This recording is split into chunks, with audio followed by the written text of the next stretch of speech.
Hello everyone, this is Janice Carter, your Atlanta real estate agent, bringing you another property tour.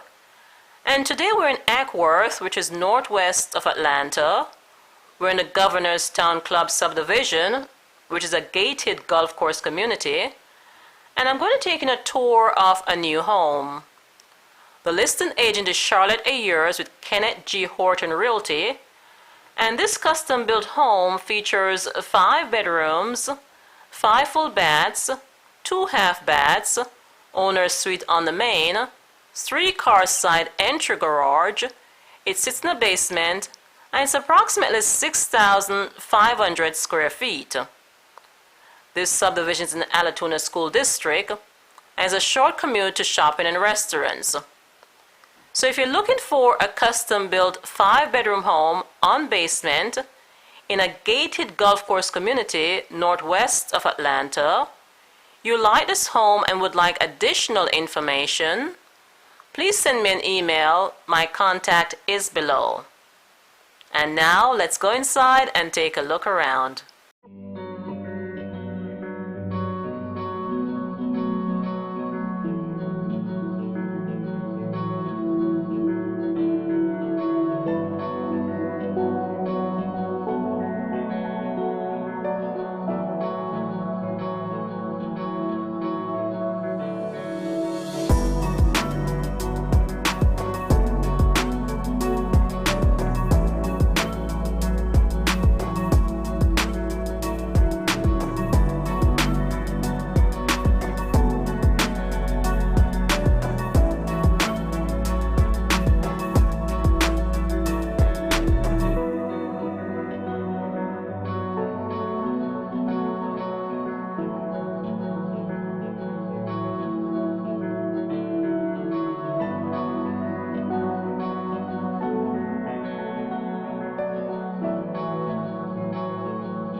information about this home or any home for sale in Atlanta, Georgia, give me a call or send me an email. My contact is below. And if you're new to this channel and you'd like to see more Atlanta property tours, take a second now to like, share, and subscribe to this channel. That would be appreciated. This is Janice Carter, your Atlanta real estate agent. Thank you for watching. I'll see you on our next property tour.